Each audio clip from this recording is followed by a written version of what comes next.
নমস্কার দর্শক বন্ধুরা, আমি বালা স্যার। অমৃত কথা এই চ্যানেলে জানাই আপনাদের সুস্বাগতম। বন্ধুরা, আমরা প্রতিটি মানুষই জীবনে পরম সুখ এবং শান্তি চাই, কিন্তু আমরা ভুল পথে হাঁটি। আজ আমি আপনাদের শ্রীমদ্ ভাগবত গীতার এমন 5টি কাজ নিয়ে আলোচনা করব। যদি জীবনে আপনি সুখ পেতে চান, তাহলে এখনই এগুলি পরিত্যাগ করা প্রয়োজন। এই 5টি কাজের মধ্যে তৃতীয় কাজটি আপনার জীবনের মোড় সম্পূর্ণ ঘুরিয়ে দিতে পারে। কোন সেই 5টি কাজ, চলুন জেনে নেওয়া যাক। বন্ধুরা, প্রথম যে বিষয়ের কথা বলবো তা হলো ফলের প্রতি আসক্তি।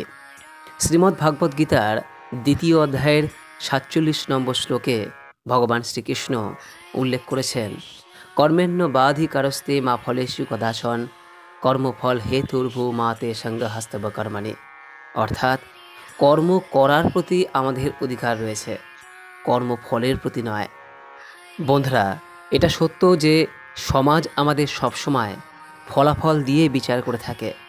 আমাদের বেতন কত, আমাদের সন্তানের নম্বর কত হলো, আমার এই ইউটিউব ভিডিওর ভিউজ কতটা হলো, কিন্তু আমরা ভুলে যাই যে এই ফলগুলি বাজারের শক্তি, অন্য মানুষের সিদ্ধান্ত এবং ভাগ্যের উপর নির্ভর করে।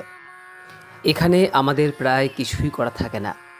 আপনার নিয়ন্ত্রণের বাইরে থাকা ফলাফলের উপর যদি সুখ নির্ভর করে, তবে দুঃখ অনিবার্য হয়ে ওঠে। এ প্রসঙ্গে একটি বাস্তব উদাহরণ দেওয়া যাক। ধরুন, আপনি কোনো প্রমোশন বা সরকারি চাকরির জন্য দীর্ঘ 6 মাস কঠোর পরিশ্রম করলেন, কিন্তু রাজনৈতিক বা অন্য কোনো কারণে সুযোগটি আপনার হাতছাড়া হয়ে গেল। ফলের প্রতি আসক্তি থাকলে আপনি নিঃসন্দেহে ভেঙে পড়বেন, কিন্তু কর্মের প্রতি যদি আসক্তি থাকে, তাহলে আপনি সেই ব্যর্থতাকে পরে সাফল্যের সিঁড়ি হিসেবে ব্যবহার করবেন।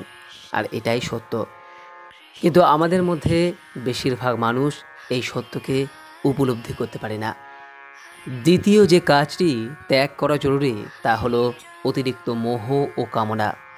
শ্রীমদ্ ভাগবত গীতার 2য় অধ্যায়ের 62 এবং 63 নম্বর শ্লোকে ভগবান শ্রীকৃষ্ণ বলেছেন, ধ্যায়ত বিষয়ং পুংসং সঙ্গস্তেষু জায়তে সঙ্গাত সঙ্গায়াতে কাম কামাত ক্রোধ বিজায়তে।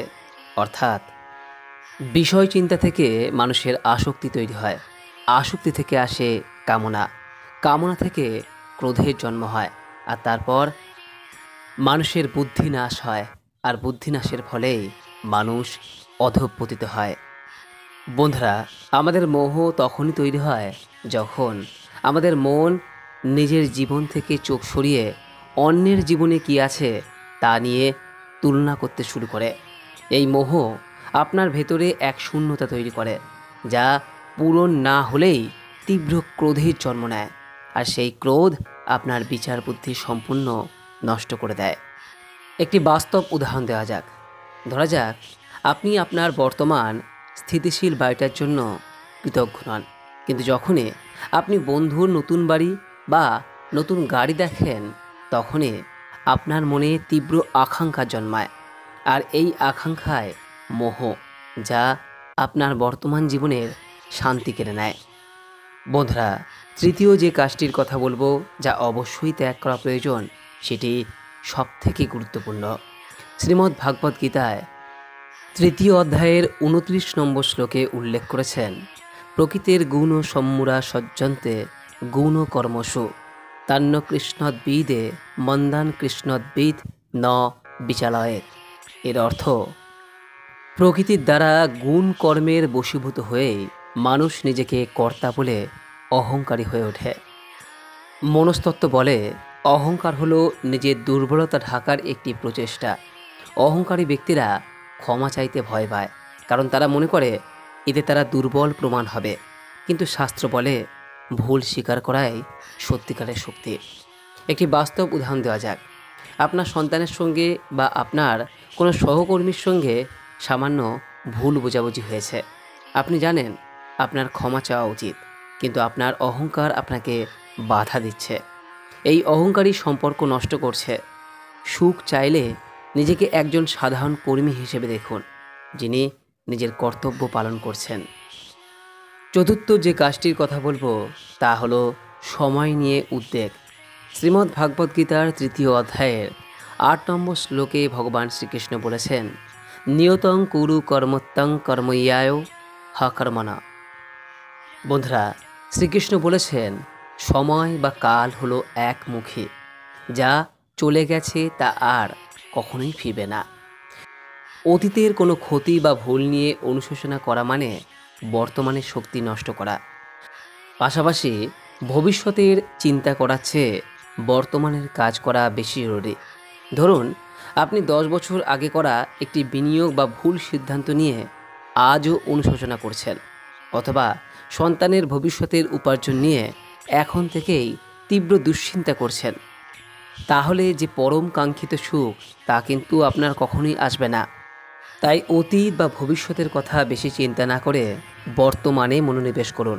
মনে রাখবেন, সুখ হলো আপনার হাতে থাকা বর্তমান মুহূর্তে 100% শক্তি দিয়ে মনোযোগ দেওয়া। এবং সর্বশেষ যে 5 নম্বর কাজটির কথা বলবো তা হলো জীবনের ছোট ছোট বিষয়ের প্রতি অকৃতজ্ঞ থাকা।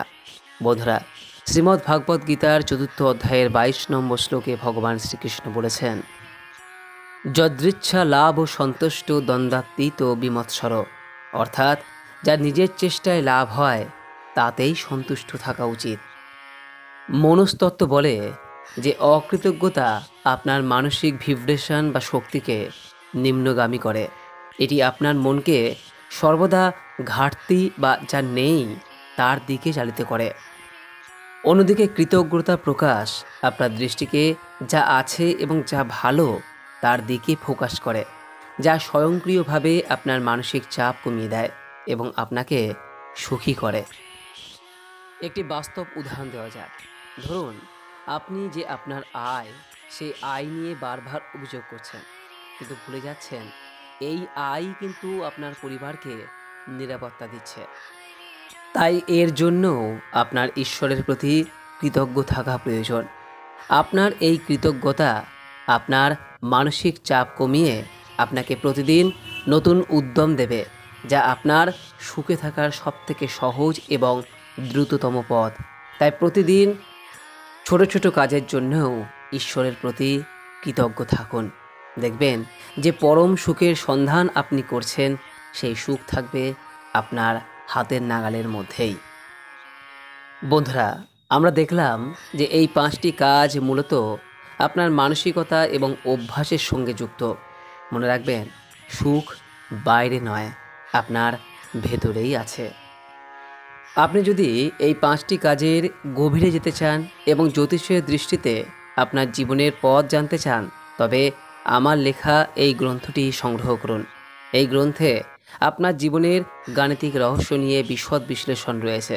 আপনার ব্যক্তিগত সমস্যার সমাধানের জন্য কাউন্সেলিং সার্ভিসের মাধ্যমে আমার সাথে যোগাযোগ করতে পারেন এই নাম্বারে। আশা করি দর্শক বন্ধুরা আজকের ভিডিও থেকে সমৃদ্ধ হয়েছেন। কোনো প্রশ্ন বা মতামত থাকলে নিজের কমেন্ট বক্সে অবশ্যই জানাবেন। ভিডিওটি ভালো লেগে থাকলে অনুগ্রহ করে লাইক করবেন, পারলে আপনজনদের উদ্দেশ্যে শেয়ার করবেন। এবং আপনি যদি এই চ্যানেলে নতুন হয়ে থাকেন, পরবর্তী সময়ে এই চ্যানেলের বিভিন্ন ভিডিও পেতে চ্যানেলটিকে সাবস্ক্রাইব করে রাখবেন ও পাশে থাকা নোটিফিকেশন বেল আইকনটিকে ক্লিক করে রাখবেন।